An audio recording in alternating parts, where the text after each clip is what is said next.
রান্নার gas booking সিস্টেমের ক্ষেত্রে নয়া নির্দেশিকা জারি করলো কেন্দ্রীয় সরকার। আজকের এই ভিডিওতে আপনাদের সাথে শেয়ার করতে চলেছি রান্নার গ্যাস বুকিং সিস্টেমের ক্ষেত্রে কি পরিবর্তন আসতে চলেছে। আপনারা যদি গ্যাস বুকিংয়ের ক্ষেত্রে সমস্যার সম্মুখীন হয়ে থাকেন অবশ্যই এই ভিডিওটি দেখার চেষ্টা করবেন। সমস্ত ডিটেলস শেয়ার করে দেবো, কি নতুন নির্দেশিকা জারি হয়েছে, কি পরিবর্তন আসতে চলেছে রান্নার গ্যাস বুকিং সিস্টেমের ক্ষেত্রে জানিয়ে দেবো এই ভিডিওর মাধ্যমে। লেটেস্ট আপডেটগুলি পেতে অবশ্যই আমাদের চ্যানেলটি সাবস্ক্রাইব করে নেবেন। রান্নার গ্যাসের নিয়ম বড় বদল, এবার সিলিন্ডার বুক করতে 25 দিন অপেক্ষা করতে হবে। কেন অপেক্ষা করতে হবে, কি নিয়ম এসেছে দেখুন এখানে জানিয়ে দেবো।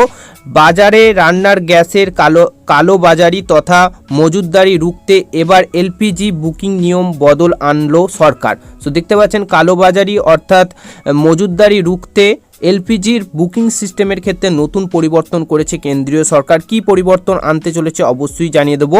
এখানে জানিয়েছে ইরান ইসরায়েল আমেরিকার চলমান যুদ্ধ পরিস্থিতির জেরে ভারতের অভ্যন্তরীণ বাজারে রান্নার গ্যাসের যোগান স্বাভাবিক রাখতে একগুচ্ছ বড় পদক্ষেপ নিল কেন্দ্রীয় সরকার। বাজারে রান্নার গ্যাসের কালোবাজারি তথা মজুতদারি রুখতে এবার এলপিজি বুকিংয়ে নিয়মে বদল আনলো সরকার। রান্নার গ্যাসের নিয়মে বড় বদল, বুকিংয়ের ব্যবধান বাড়ল। ভারত সরকার ঘরোয়া রান্না গ্যাস বুকিংয়ে অন্তর্বর্তী সময় 21 দিন থেকে বাড়িয়ে 25 দিন করেছে। অর্থাৎ একটি সিলিন্ডার নেয়ার পর পরবর্তী সিলিন্ডার বুক করার জন্যে গ্রাহককে এখন অন্তত 25 দিন অপেক্ষা করতে হবে, বুক করতে পারবে। কেন এই সিদ্ধান্ত এখানে জানিয়েছে সরকারি সূত্রে খবর। যুদ্ধ পরিস্থিতির আশঙ্কায় অনেকেই আতঙ্কিত হয়ে দ্রুত সিলিন্ডার বুক করছিলেন, যেখানে সাধারণ মানুষ গড়ে 55 দিনে একটি সিলিন্ডার ব্যবহার করেন, সেখানে হঠাৎ দেখা যাচ্ছে 15 দিনের মাথায় অনেকেই রিফিল বুক করছেন।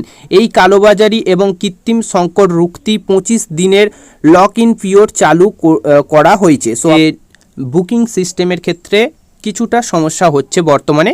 এবং এখানে জানিয়েছে গ্যাসের দাম বৃদ্ধি, আন্তর্জাতিক বাজারে অপরিশোধিত তেলের অস্থিরতার কারণে রান্নার গ্যাসের দাম বাড়ানো হয়েছে। যেমন 14.2 কেজি সিলিন্ডারের দাম বেড়েছে 60 টাকা এবং 19 কেজি কমার্শিয়াল সিলিন্ডারের দাম বেড়েছে 115 টাকা।